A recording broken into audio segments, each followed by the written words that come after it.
Greetings everyone, I'm Willow Upton and I'm writing a novel called The Opal Pendant, Welcome to Umlin.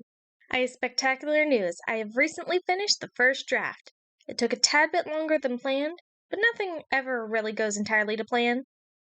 By the time this video comes out, I should have begun working on the second draft. I'll post the occasional update on the community tab here on YouTube. Today I thought I would talk about some of the struggles I had writing the first draft. Number 1. Making random characters on the spot. Now I have like 5 characters that weren't supposed to exist when I even began writing, let alone being actually important.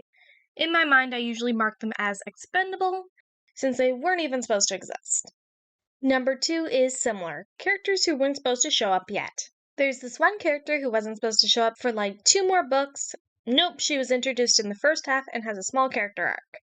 Ultimately, I'm glad I brought her in earlier, as more foreshadowing. Then there's this other guy. Wasn't probably going to show up till like book 6, and I didn't even know he was going to have a connection to this other character, but I liked how it turned out. Number 3. Writer's block. I know what I have to do. I like doing it. I might only get a couple of words down, and then I know I'm not feeling it today. Usually I'll just not work on it that day, and be way more productive the next. But sometimes I have to take a week or even longer to get out of a slump. Number 4. Rereading my work.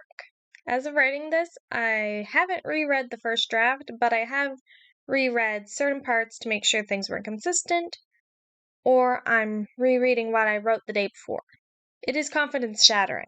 Anyway, I learned fairly early on not to write past 10 p.m. It was bad. Like I could see what I was going for, but yikes. So I adjusted when I would work on writing. Number 5. Characterizing everyone properly in the early chapters. I knew who everyone was, their character arcs, and their personalities before writing. But in the early chapters, I feel like some of the characters I wrote them to be kind of more blank slates than fleshed out characters I imagined or even as they were in the later chapters. I feel like I was still getting used to who they truly were, and one of the first things I'm going to change in the second draft is consistent characterization. Number 6. Oversharing about the lore. The first time I caught myself doing this was when I was writing dialogue for Abilla, and I went to myself and said, wait, she shouldn't know all this. I got too excited and nearly made one of the revelations be revealed like 15 chapters earlier. I had to make another copy of that chapter because of that. I didn't want to lose all my work, so I used some of that for a baseline for a future chapter. I'm looking forward to editing and eventually publishing. Usually whenever I start a project, I don't get very far into it, so even getting this first draft done is a big step in my writing journey. I'm hoping the editing won't take as long for me to do, but the internet says otherwise. I'm still optimistic that I'll be able to publish in late 2026, but it may not be until 2027. I want to do a good job and still enjoy myself, so no rushing through. I do have a full-time job, so that is why this is taking so long. I only get an hour or 2 to write a day. I appreciate you all being patient.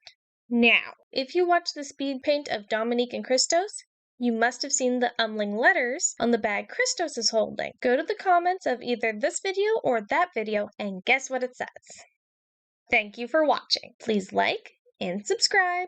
If you are interested in the Opal Pendant, welcome to Umlin. I'll see you for the next video. Willow, over and out.